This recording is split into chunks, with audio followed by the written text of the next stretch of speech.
I'm Rhett Lewis, and this is NFL Inside Report.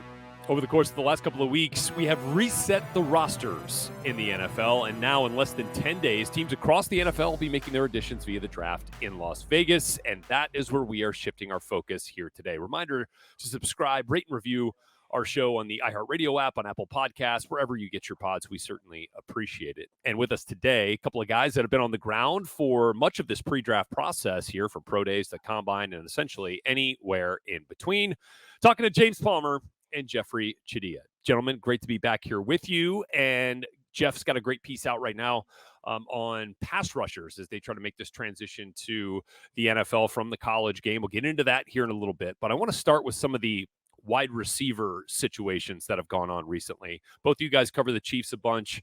The Tyreek Hill move, one of the biggest of the offseason, sending him to Miami. He then gets the big money deal, right? Devontae Adams, similar situation, leaves Green Bay, gets another huge contract there in Las Vegas. And now there's like that next round of guys that are looking for that kind of money, right? 49ers, Deebo Sameul, Commanders, Terry McLaurin, Titans, A.J. Brown, who has made some interesting moves on social media recently. Let me start with you, James, here real quick, just on this phenomenon. Are you into or not into the reading into the scrubbing of social media from a player's, or scrubbing of a team and all of their information from a player's social media platforms? I thought all of a sudden the question came out, and I was like, are we on Good Morning Football? Is this like I'm for it? I'm not against it. Do I need a whiteboard to tell you what I'm thinking about? Am I in with this?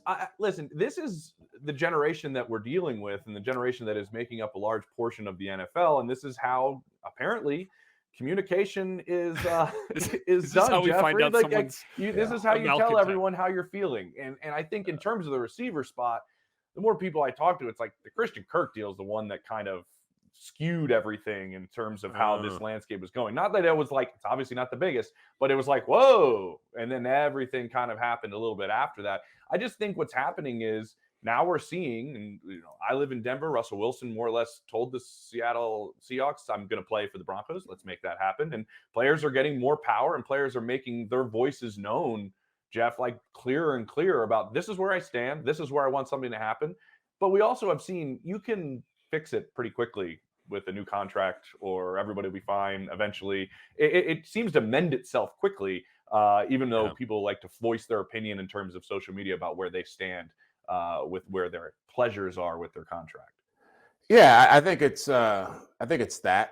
And I also feel like it's the players can read and they can see what's coming behind them. They know that this draft, for example, has got 6 or 7 receivers who are first-round talents. Mm-hmm. They saw what happened with Justin Jefferson. They saw what happened with Jamar Chase. Obviously, they saw what happened with Tyreek Hill and Devontae Adams and those guys as well. But there's a small window here to make your money, to make that big money now. Because if you're a GM and you're talking about paying a second-round pick, a guy who's in the last year of his contract now, big money, you're also probably looking at guys like Garrett Wilson or Drake London, people like that, Chris Olave, and saying, well, I could just go with this guy. It would be just fine as well. I think that adds to that adds to the dynamic as well. Yeah, and that's part of where I wanted to get into, because, James, you saw one of those wide receivers that could be in that discussion down at Alabama's Pro Day with Jamison Williams. What was the sense you got down there about him as a prospect that teams might see as, a high-level player that provides them a little bit more cost control than maybe some of the wide receivers that are established now in the league?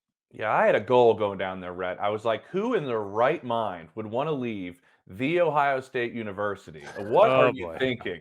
And so, no, I'm joking. But that was actually when I talked to evaluators, like they were kind of curious going, where's the competitiveness, right? Did you not want to beat out Chris Olave, Garrett Wilson, Jackson Smith and Jigba? It's a hugely crowded wide receiver room. Why'd you leave, right? And I kind of heard he didn't really like Ohio State.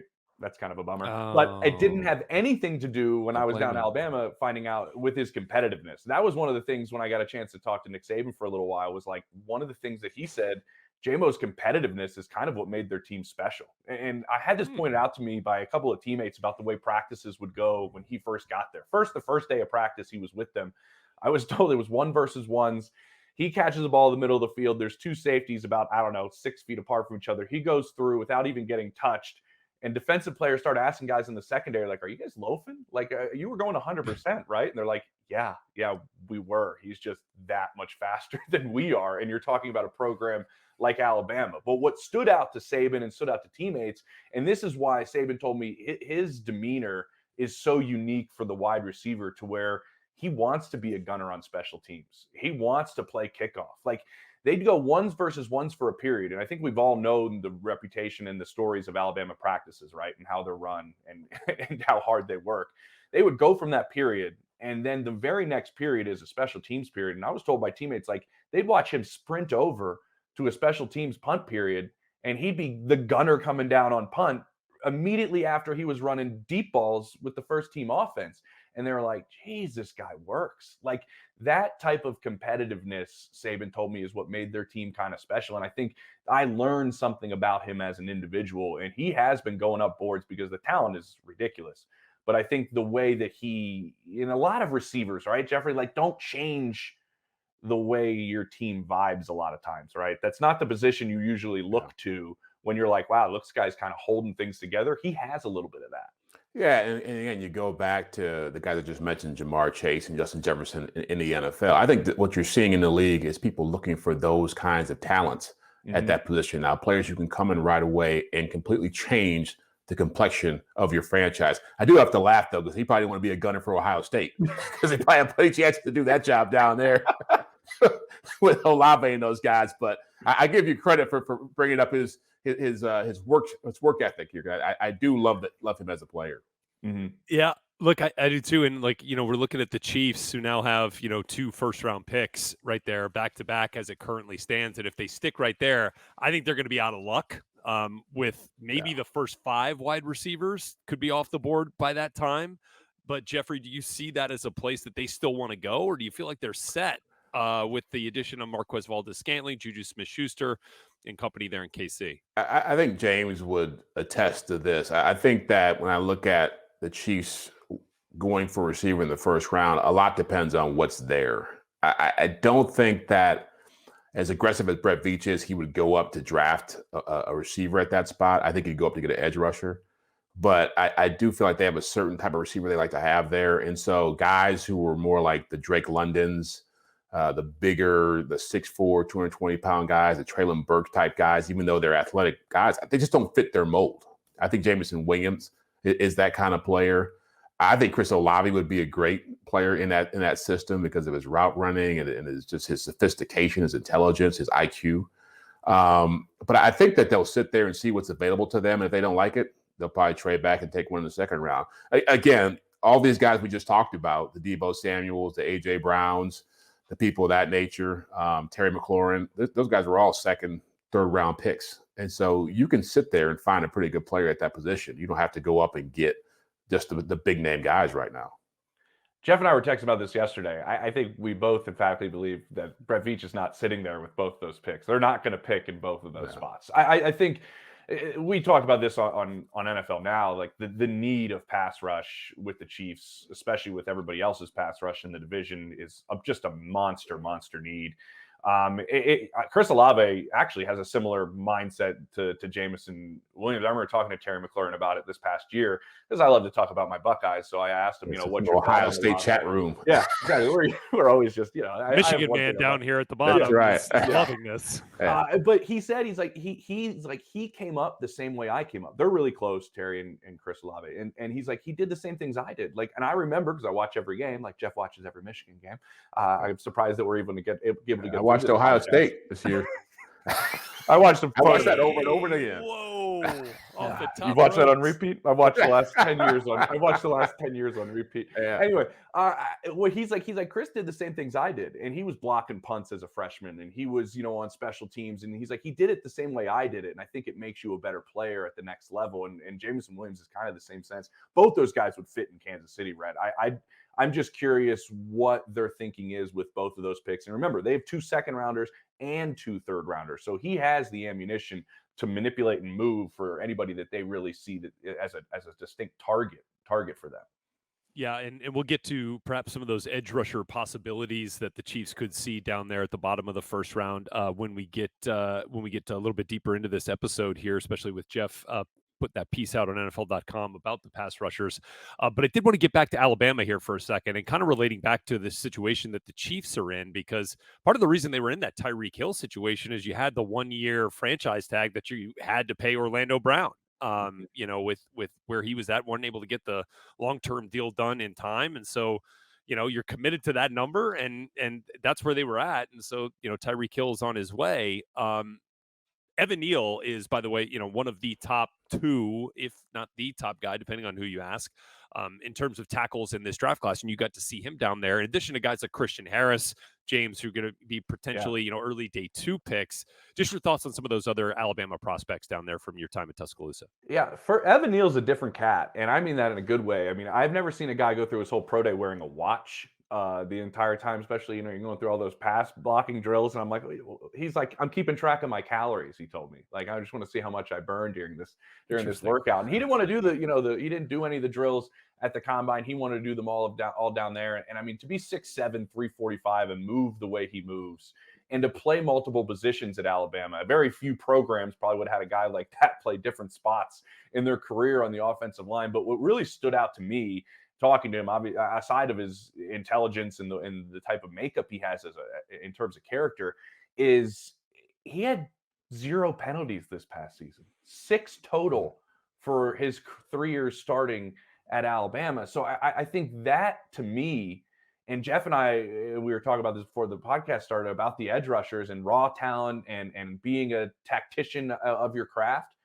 If you don't have any penalties like that shows you're coming in as a pretty polished player, because you know how to play the position on top of the physical attributes that he has. He'd love to go number 1. They haven't had a number 1 pick from Alabama, I think, in 74 years. So he would like that to happen. Who was that? What's that? Who was that guy? I knew it when I was doing Alabama. As a quarterback. Long time ago. Yeah. Well, Namath was not NFL. It was so that's it doesn't technically count if you want to skew the stats the way I just did. But Harry Gilmer. Yes, there you go. There we go. How could we miss that? In 1948. Did you get that off the top of your head? Did you Google that, or do you still use Yahoo? It just took a little. It took a minute to circle back through the filing system in here. So I got it. And then the other guy, real quick, I think like Christian Harris, and I went to LSU the next week, and people were talking about him. I talked to a head coach that was like, he's gonna play inside, and he's gonna play for an eternity, because they love his makeup, they love the athleticism he has. I talked to Harris for a long time at Bama. He was like, dude, I was a safety and a running back, and I'm at a camp, and Hugh Freeze pulls me over to another drill. And it's like, hey, play linebacker. He's like, within a few weeks, I'm getting linebacker offers. And in 2 months, he has to prep to play linebacker to start at Alabama, and ends up playing for 3 years. After Hugh Freeze at a camp tells him to go, hey, why don't we try you at linebacker? And now everybody is really, really around the league. His name keeps coming up when I talk to people, just because of his makeup. He just gets it. He's so professional in a sense, and just understands kind of what would be asked of him. And there's some teams that would be really, really excited to have him on day 2. Just an interesting kid with the transition he went through, and the way he was able to make that happen so quickly, and then play. There's other guys breathing down your neck at Alabama, and just move into linebacker and play for 3 years is crazy. Yeah, you mentioned Evan Neal. When I was at Michigan's pro day, I was talking to some scouts there about him, and they kind of mentioned the irony of the fact that in a different year, he would be probably the hands-on, the odds-on number 1 pick, just because of the talent. Everybody down there was raving about him. But you look at the Jaguar situation, having Cam Robinson on a franchise tag. Like, I had a couple personnel guys just tell me there's no way they can't take Aiden Hutchinson, number 1. Or that was Trayvon Walker being the talk. I think it will still be Hutchinson, but just the feeling in that camp was that, one, this is a weird draft, because you might have 10 picks go by without having somebody touching the football get drafted, which rarely happens, unless Malik Willis gets in there, or Garrett Wilson. But the fact that Aiden Hutchinson, a guy that a couple of years ago was just a good player trying to see if he could play at a high level, get into the first round, might end up being the number 1 pick. I mean, it's like, as much as James is raved about Ohio State, I worry about Michigan now. And the fact that, you talk about Hutchinson, you talk about Daxton Hill, you talk about David Ojabo, obviously a tough story there at their pro day, going down with an Achilles tear. the talent they have coming into this draft is pretty impressive as well. Ooh, one last note on Harris. I thought this is wild because we always love combine measurements. So when I was talking to him at the combine, his broad jump was 11 feet, right? He runs a 4.44. And Christian goes, dude, I never broad jumped over 10 before the combine. I was like, what happened? He goes, the combine has a measurement line at 9 feet and 11 feet. I thought the 11 stripe was the 10-foot stripe. And he's like, so I was just jumping for that. He's like, and maybe when the lights come on, I just play better. Because he's like, I also never ran a 4.44 in any of my training. He's a red light guy. He's like, I was blown. We were all blown away by his combine performance. He was like, I had no idea I was going to get any of those numbers because I never measured at any of those numbers. But it's kind of interesting, though, because that's kind of the discussion that we've been having on Path of the Draft a bunch. And we talked about it this week, with these off-the-ball linebackers because, like you're looking at a guy like Devin Lloyd or maybe a guy like Nakobe Dean from Georgia as potential first-round picks. But then you see guys like Christian Harris, Troy Anderson from Montana State, Chad Muma from Wyoming, Quay Walker from Georgia. Like, all right, can we get like a similar type player at a better value in the second round? And so that'll be an interesting storyline to see play out there. But Jeff talked a little bit about what's going on at Michigan. Kind of becoming, I think, what Aiden Hutchinson has termed pass rush U now. Is that what? Yeah, it used to be Ohio State had that title, right? But they don't have any pass rushers coming out. Are there any pass rushers from Ohio State coming out this year? No, they've all come out and they've all gotten paid. It's a finesse program up there now, down there. Yeah, go check out the highest paid DBs. Three of the top three.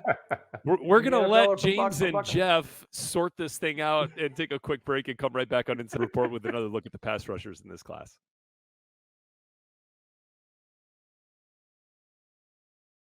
All right, back here with the NFL Inside Report. James Palmer, Jeffri Chadiha back here with us. And Jeffri has been working on a piece about pass rushers, especially as they make the transition now from the college game to the pro game. And look, I mentioned this also on Path to the Draft. Like, last year we had the quarterbacks go 1, 2, 3, right? And this feels like the opposition party's response to the State of the Union. Now we might get edge rushers go 1, 2, 3 in this year's draft, right? Because look, those are the two positions that are, arguably at the highest premium in the NFL here at this point.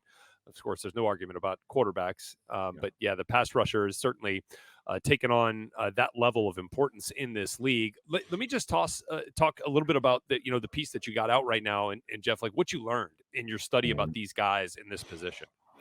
Well, it started off really, to be honest with you, it started off as a David Ojabo, Dafe Owe story because those two guys played together at the Blair Academy in New Jersey. And Ojabo saw the success that Owe had as a player and decided to play football at the age of 15. And then I went to Michigan's pro day and Ojabo tore his Achilles and that kind of killed that story. So we were kind of scrambling. And so we started looking at some of the other players in the draft at that position, guys like Boye Mafe and Arnold Ebikite and, Ojabo, George Karlaftis. And we realized, man, a lot of these guys picked up football pretty late or came from other countries to pick it up, or you had guys like Jermaine Johnson who had one big year. And so we started looking at some of these players and looking at Owe and started saying, well, God, man, look, a lot of players are coming in this league without having the typical background or being as well-rounded at this position. And just talking to different personnel people, they agreed that what you're seeing in the NFL nowadays is a lot more pass rushers coming in who are raw, largely because they're putting better athletes at the position. You're seeing more spread formations and RPOs and in college. So teams are just saying, go get the quarterback. And what you're getting is guys like people I just mentioned who are having great success, who aren't as skilled at defending the run or some of the other things you want from defensive linemen, edge rushers, outside linebackers, but have a huge upside to NFL teams. And James, you know this. You're in a town where Von Miller was dominant player for forever. They've just picked up Randy Gregory and added him Bradley Chubb. It's just like the way this league has gone now, with the way the passing has gone, with the way quarterback play has gone, everything now is about getting after quarterbacks with 4 down linemen and making it happen. And these guys that I just mentioned have a great future because of that. Yeah, Jeff, you mentioned 4 down linemen, making sure you get quarterbacks there. I mean, that's the way the league's becoming, right? Like we were talking Ravens, or we were supposed to talk Ravens on TV the other day. That's right. And it didn't happen. But like they've struggled to get after the quarterback, as you mentioned. Like they've had to blitz over the last couple of years to get pressure, and that's hurt them late in games, right? That's hurt them in close games in the fourth quarter, because the quarterbacks like Mahomes and company can destroy you when you have to bring extra pressure. We look at what Cincinnati was able to do against Patrick Mahomes by getting pressure and kind of playing the pass rush a little bit differently. It's funny you mentioned where I'm at in Denver. It's like, I remember the appeal of Bradley Chubb just 5 years ago as the number 5 overall pick was mostly because he was so skilled at the position. He had multiple pass rush moves. He had the ability to come at you with a variety of things, to where he had some things that these other guys were talking about didn't have, because he was coming in polished. But I think players like Micah Parsons, it's like, oh, a guy can just come in that's an unbelievable athlete and just be like, hey, go get the quarterback, and he sacks NFL quarterbacks like on a regular basis. I think we have to remember that, like, that's not the norm. But Rhett, Jeff and I were like joking, like, it is what coaches think. They think it about quarterbacks too. That's why the same guys keep going, well, I can fix it because the raw talent's there, but I know how to get to them. And I think that's the thought of, I can get this raw talent into my building as a pass rusher, and then we add the moves. And we add a variety of moves, and he goes to the pass rush summit like the Von Miller and company put on, and we can develop it. Then they have, the athletic ability to start off with. It's wild how that's kind of changed in a sense, to where it's funny. 5 years ago, Bradley Chubb, he's so polished. We need that. And now it's a little bit of a different thinking because of the athletes. Let me hit Jeff on one piece of the story. You were talking about Boye Mafe. Did he tell you the story, or did you find out about the story about how he got his first scholarship offer and how he was honoring his commitment to the track team when his high school football coach had set up a workout for their football players in front of a certain college coaching staff or whatever, but the track coach wouldn't let him out of track practice to go to that football showcase, for college. And so he's literally running on the track outside of the football field, right? That goes around the football field while all the other football players are doing their workout. And the college coaches are all turning away from the football workout to watch this huge kid pass everybody on the track. It was. He told me that recently, a couple of months ago now. He is such an interesting prospect, isn't he? With phenomenal potential. He's fascinating. I love his story too, because just like Ojabo and Nebekite, I mean, his parents came from Nigeria, immigrated here, and they had a tradition in their family of sending every kid. They have 4 kids. Every kid had to go spend the 8th grade in Nigeria at boarding school, and so he left. He wasn't like, he could play a little pee-wee football with his buddies, but nothing serious. So he left, and he was just like, I'm not, going to go out here and see what's going to happen. Maybe I'll play some soccer, play a little basketball when I come back. He was 5'6" when he left. And he came back and he was 6'4". And before that point, his parents wouldn't let him play. He grew almost a foot. Wait, in 1 year? In 1 year. 1 year. So he came back, and the parents were like, oh my God, I guess he can play football now because he's big enough. And he's got a brother who played college football in Minnesota, and a cousin who played small college football. And they both saw him, and they said, man, you could be at least a college player, maybe an NFL player with your size and athletic ability. And he was so raw when he started playing as a freshman in high school in Minnesota that it was like he was playing tag out there. He did not have any sense or any instincts. But again, with that cousin, that brother, people in his corner, he just blossomed. And that's the thing, James. It's like you see in the NFL nowadays, you see these guys come out of nowhere, and the way the game is being played, it's so much easier for them to prosper. I mean, this is a kid who was a 3-star recruit, didn't know what he was doing as a freshman in high school. Now he's about to be a first-round pick. David Ojabo came here, started playing football at 15, lived in Scotland, grew up in Nigeria. And there's something about, I think, maybe it's a cultural thing here too. That's what Boye's cousin said, was that Nigeria is such a militant culture, that football is a militant game. The ability to pick things up quickly, sometimes it helps coming from someplace else and not being caught up in all the hype of what American football is like. True. I'm going to get that in a second. I have 2 quick questions. One, how many questions do you think his parents asked him to make sure the right child came off the plane? With that size difference, to be like, are you my son? That would be mind blowing. And Yeah. 2, who is this track coach? Like, let the guy go work out. Like, dude, you coach high school track. Like, you're like, no, man, we got to meet Friday. There's no way you're gonna like have a chance to help your, college prospects by any means. No way you're not allowed, which is insane. Guess who got the last laugh? Yeah, right, exactly. Right. But to Jeff's point too, with the way this is trending in a lot of this, I have sadly have not been able to read the story yet, which is a bummer. But Saban said this to me, like, the game is played in so much space now, right? That is such an advantage if you have that athletic ability and the technical aspect of everything happening right in here. It isn't maybe as needed because you can play out in space and you can just find a way to make a play. It does change the way you look at players. He told me that. He's like, it has changed the way my guys coming out are perceived by NFL guys because of the way the NFL game played in space. That's why he was saying Christian Harris is a guy that NFL teams should really like, because in space with that athletic ability, it's an advantage. That's what's happening with some of these other spots too. And we certainly expect the edge rushers to kind of dominate the top 10 of the first round. I mean, like, you could get, minimum 4 off in the top 10 picks, with Hutchinson, Trayvon Walker, Kayvon Thibodeau, and Jermaine Johnson from Florida State that you all mentioned there. And then maybe another 2 or 3 before the round is over. Like, it could. I think Ojabo goes in the first round. I think a pretty good chance he goes late. Yeah, I think someone could take a flyer on him. Sure. Hey, remember what the Cowboys are picking in the mid-20s? Remember what they did with Jalen Smith in the second round a couple of years ago after the devastating knee injury, and ended up working out for them in the near term. Right. Correct. Yeah. Thank you, James.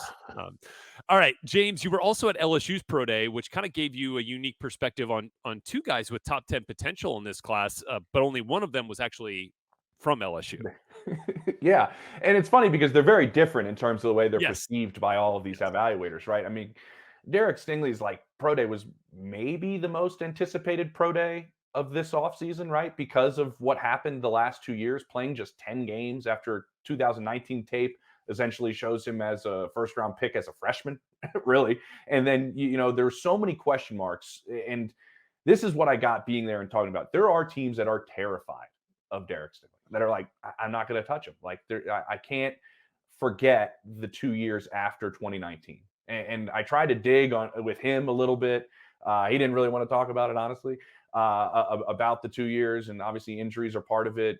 But then there's the other aspect of it where everybody you talk to is like, the talent is off the charts. Like, the footwork is incredible. The ball skills are out of this world. I had a scout walk by me when he's going through his drills that Brandon Staley was essentially like halfway through started running himself. He was so intrigued by Stingley. Like, a scout just walks by me on a ball that goes up and he makes a play and he's like, his ball skills just phenomenal. And I'm like, yeah, like, it's just, he stands out, like, with the way he moves. It's so effortless, coming off the list. Frankly, we have to remember though, he was like only preparing for these combine drills and stuff for 3 weeks before he performed at the Pro Day in terms of being cleared to do all those things. And he just, like, it was so easy. Everybody has their routines, like, they're 19 different like arm movements before they jump up and do the vert, like, and they all these different things. He like literally just walked onto the vert, jumped up and did it. Walked over to the broad jump, was like, ready, and jumps and goes. Like, and he got every number almost to the inch, talking to people close to him, that he knew he was going to get. It was insane. Like 38.5, he thought he'd jump 38. He had 10.2 in the broad. He thought he'd have 10.3. Like 4.37, he thought that's exactly what he was going to get. So like, but the talent is so there. Some evaluators believe, like, when the program makes a little bit of a turn and you played at that high level and you're at a championship caliber, like, sometimes your play can go down. Is the desire there? Like, there's all these questions that teams are trying to get answered, but they can't deny Jeff the talent. That was like the most, eye-popping aspect of him. And I think if you just watch him versus Jamar Chase in practice, that tape from 2019, you're like, okay, like, this is worth the try, I think. Yeah. Real quick, Clyde Edwards-Helaire is here playing in Kansas City. He was on that championship team with these guys. And somebody's unearthed some footage of Joe Burrow talking about the most freakish athletes on that LSU team. Number 1 guy was Clyde Edwards-Helaire. Still don't understand how that happened. With all of these guys. All the other guys, Justin Jefferson, Jamar Chase, Derek Stingley.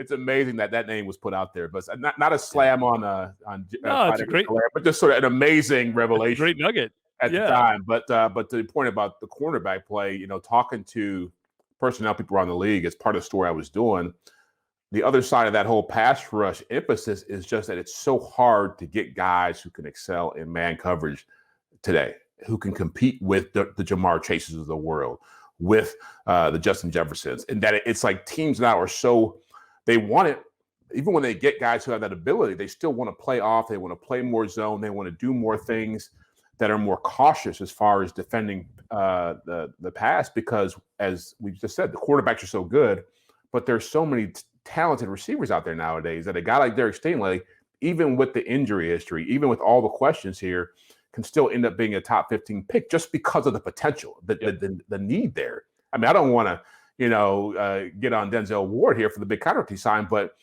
my God, they got paid a huge amount of money for being.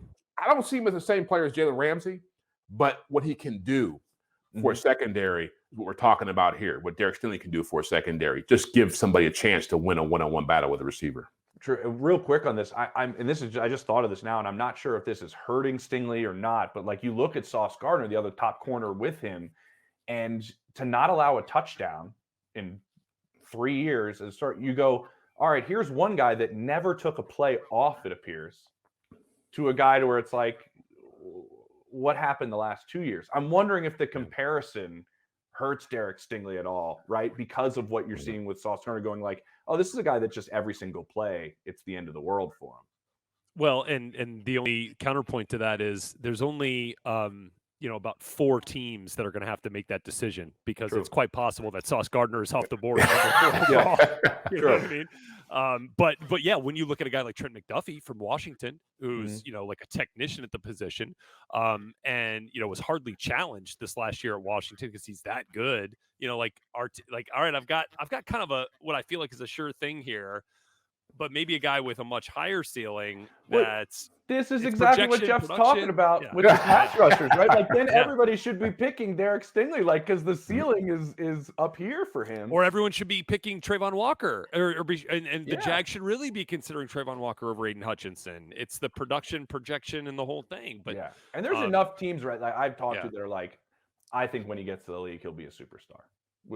So I definitely think all my friends, by the way, in New Orleans that are LSU fans think the same thing. Really?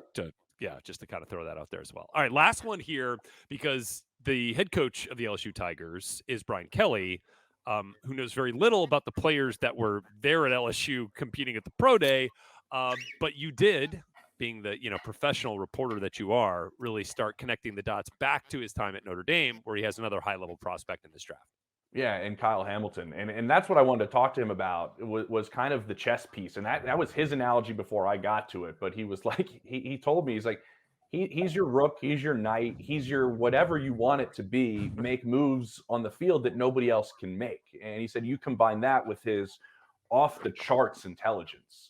It allows him to be a piece that in really each game week of preparation, you can use him almost in a different manner. And he was like, in the NFL game, like, how is that not needed because of the talent that comes in? Like 1 week it's a Travis Kelce, right, Jeff? And the next week it's, it's somebody else on the outside that he might need to help with. Or the way offenses have these talented chess pieces on their side of the ball, I'm curious why that position, like, because everybody says, well, don't take a safety that high. Well, I'm like, well, if these like George Kittles and Travis Kelce's are so unstoppable on offense, why isn't that piece that can guard them more valuable on the defensive side of the ball? Because he told me like the way you can use him, it could change each week. So I don't get why that's not something that teams would absolutely value at the first half of the first round.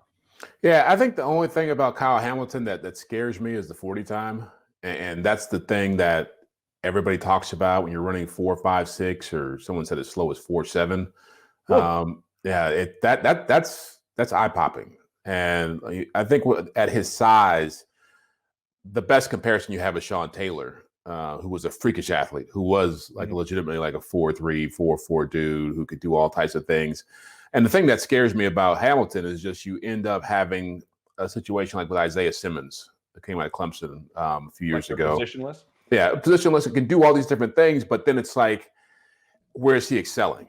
And I hope that it works out. I think it has to be the right scheme. I think it's got to be the right coach who understands how to take advantage of that. Because if it's not, then I could easily see him being isolated on someone like a Darren Waller and getting taken advantage of. Like it's really easy to take advantage of guys who are not that quick in this league. And so that's the only thing I wonder about. But other than that, I think he's a terrific player. Yeah, and look, going back to the Chiefs side of things. I mean, it's a position that they kind of use Tyrann Mathieu in a lot of ways. The last couple of years, he's now probably more than likely gone. And then they re-signed. They signed Justin Reed from Houston. I'll give you guys, to end this thing, just a little sneak peek at the one and only Rhett Lewis mock draft that comes out next week. Draft a mock of integrity. That's right. Yes. So. We obviously we kick off draft week with my mock draft on Monday. That's just like a tradition. So I think I'm going to have Kyle Hamilton going to the Houston Texans at the 13th overall pick. Okay. Just because I can't necessarily I have a hard time finding a home for him in the top 10 unless somebody comes into the top 10 to try to get him. But then I'm like, are people really giving up draft resources to trade into the top 10 for a safety? Right. And not to say that it's not an important position, but there are just, I feel like other positions of value, like tackles. I think you can see teams trade up for edge rushers. You're going to see guys trade up for corners, perhaps. Yeah. It's a hard position to be dominant at in today's game. Yeah. Just because so many people play too high safety. Yeah. So many teams are afraid to blitz now. And like you said, James, that being a chess piece is great, but you got to be playing chess to make it work. It really, I mean, you brought up Isaiah Simmons. I remember talking to Vance Joseph, their defense coordinator, about it. He's like, it's cool, but it's more work for me. You got to figure it out. It's cool to have that piece and that versatility.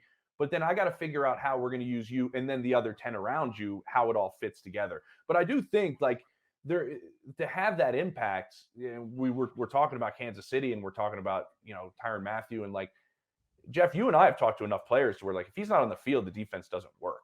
Yeah. So if we're talking about importance, there are some situations, and I think that scheme fit exactly his importance. They couldn't disguise what they wanted to disguise. They couldn't hide him in terms of blitzing and stuff. It could just because of his specific skill set. But I think that's why these pieces, an edge rusher fits everywhere, right? Yeah. Tackles fit everywhere essentially. You got to find the right fit, and find the right fit. Flourish. Don't find the right fit. You're kind of failing. How do we make this? Yep. Yeah, and he's also he's a culture guy. I feel like he's a cornerstone type of player, from a locker room standpoint, from a leadership standpoint too, that I feel like the Texans, could use certainly on that side of the ball, since, they've lost essentially all of their marquee players, and all the guys that you closely associate with them. So that's just one thought. But that was a episode. Jeff, we got a sneak peek. I love that. You got a sneak peek. Heard it first. Yeah. And so, maybe I should tease that at the top of the show. Yeah, I should go back and change Is that. it like Charles Davis's mock draft? Every pick, you have to have people on NFL Now wondering what's he thinking here? Oh, what's going on here? I just watched that the other day. Mock drafts are not for the faint of heart. Desmond Ritter's going to the Steelers. Yeah, oh, man, rip the shreds. I like that thought. What are you thinking here, Charles? Jeez. Yeah, I'll show you guys my mentions once that thing drops on Monday of draft week. So look forward to that. That'll be a whole episode. We're just going to read mean tweets to Rhett following his mock draft. So that'd be great. Thanks, I'll be on that. I'll be on that pod. Appreciate your insights, guys. Let me read a couple of them too, if I can. Yes, there's your GMFB reference to close it. Who said this?